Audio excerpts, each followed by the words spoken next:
Bismillahirrahmanirrahim. Assalamualaikum warahmatullahi wabarakatuh. Sahabatku, berjumpa kembali dalam Ustadz Aris Wibowo Channel. Apa kabarnya hari ini? Mudah-mudahan dalam keadaan sehat walafiat, senantiasa mendapatkan lindungan dari Allah Subhanahu wa Ta'ala. Sahabatku, kita akan melanjutkan kajian kita tentang risalah puasa, yang saat ini kita akan membahas tentang kafarah. Apa itu kafarah? Kafarah adalah tebusan yang wajib dilakukan karena melanggar kehormatan bulan Ramadan. Yang mewajibkan seseorang membayar kafarah adalah yang pertama, berhubungan seksual siang hari bulan Ramadan. Para fuqaha telah bersepakat bahwa siapa yang melakukan perbuatan tersebut wajib membayar kafarah. Dari Abu Hurairah radhiyallahu anhu bahwa seseorang mendatangi Rasulullah SAW dan berkata, "Celaka aku ya Rasulullah, apa yang membuatmu celaka? Aku berhubungkan seksual dengan istriku di bulan Ramadan." Nabi bertanya, "Apakah kamu punya uang untuk membebaskan budak?" "Aku tidak punya." "Apakah kamu sanggup puasa 2 bulan berturut-turut?" "Tidak." "Apakah kamu bisa memberi makan 60 orang fakir miskin?" "Tidak." Kemudian duduk.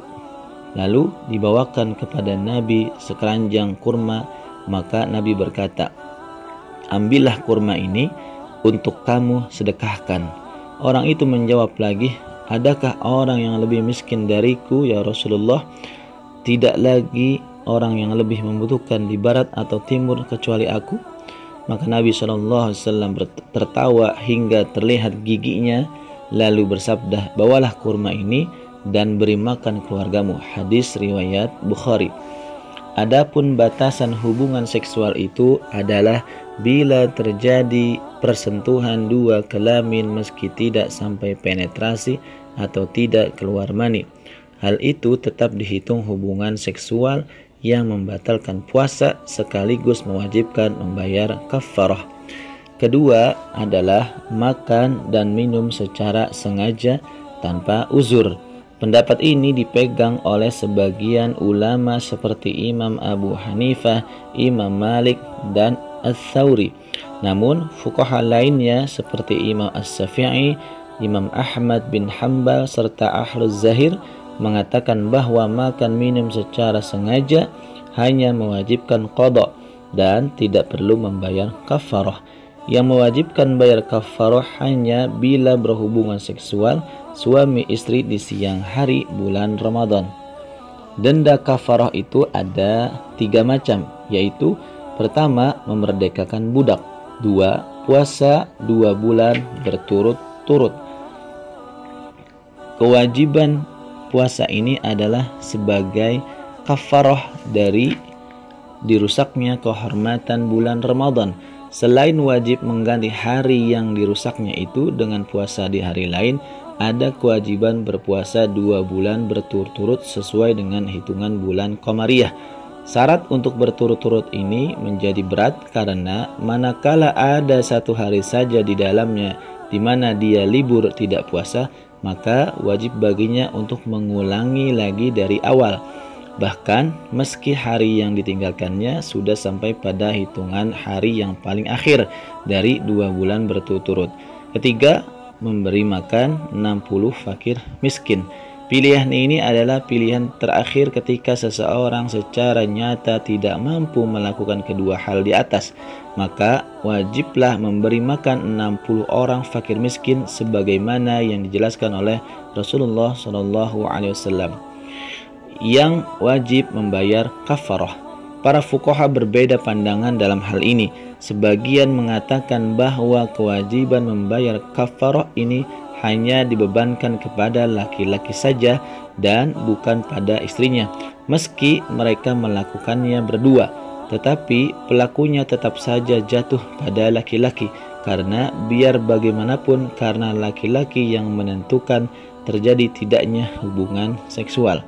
Pendapat ini didukung oleh Imam Asy-Syafi'i dan ahli Zahir. Dalil yang mereka gunakan adalah hadis tentang laki-laki yang melapor kepada Rasulullah SAW bahwa dirinya telah melakukan hubungan suami istri di bulan Ramadan. Saat itu Rasulullah SAW hanya memerintahkan suami saja untuk membayar kafarah tanpa menyinggung sama sekali kewajiban membayar bagi istrinya.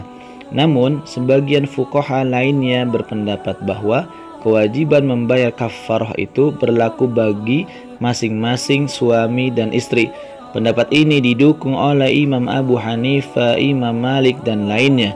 Sedangkan dalil yang mereka gunakan adalah kias, yaitu mengkiaskan kewajiban suami kepada kewajiban istri pula. Hubungan seksual. Para ulama berbeda pandangan dalam masalah ini. Imam Abu Hanifah dan Imam Asy-Syafi'i berpendapat bahwa bila lupa maka dimaafkan dan tidak perlu mengqadha, juga tidak perlu membayar kafarah. Namun Imam Malik berpendapat wajib mengqadha saja tanpa membayar kafarah. Sedangkan Imam Ahmad dan ahli Zahir berpendapat bahwa wajib mengqadha dan wajib pula membayar kafarah. Pilihan jenis kafarah. Sebagian ulama berpendapat bahwa kafarah itu harus dikerjakan sesuai dengan urutannya, bukan atas dasar pilihan mana yang paling dia sukai. Jadi yang pertama adalah kewajiban memerdekakan budak. Hal ini sesuai dengan hadis tentang orang yang berhubungan dengan istrinya pada bulan Ramadan, di mana Rasulullah SAW memerintahkan pertama sekali adalah untuk memerdekakan budak. Ketika dia tidak mampu karena miskin, maka Rasulullah SAW memerintahkan pilihan kedua, lalu pilihan ketiga. Pendapat ini didukung oleh Imam Abu Hanifah, Imam Asy-Syafi'i, serta ulama Kufiyin. Namun Imam Malik berpendapat bahwa ketiga bentuk kafarah itu sifatnya pilihan. Silahkan memilih mana yang paling diinginkan untuk melaksanakannya. Hubungan suami istri jika berulang-ulang. Para fuqaha sepakat bila melakukan hubungan suami istri berkali-kali dalam satu hari di bulan Ramadan, maka kewajiban membayar kafarahnya hanya satu kali saja. Namun, bila pengulangan itu dilakukan di hari yang berbeda dan belum membayar kafarah, maka ada beberapa pendapat. Pendapat pertama mengatakan bahwa wajib membayar kafarah sebanyak hari melakukan hubungan itu. Ini adalah pendapat Imam Malik dan Imam Syafi'i. Pendapat kedua mengatakan bahwa hanya wajib sekali saja membayar kafarahnya selama dia belum membayar untuk hari sebelumnya itu. Ini adalah pendapat Imam Abu Hanifah dan para pengikutnya.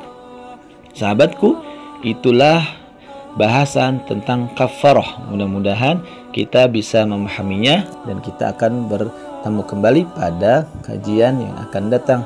Wallahu a'lam bishawab. Mudah-mudahan bermanfaat. Sahabatku, jangan lupa untuk like, share, dan subscribe channel dakwah ini. Assalamualaikum warahmatullahi wabarakatuh.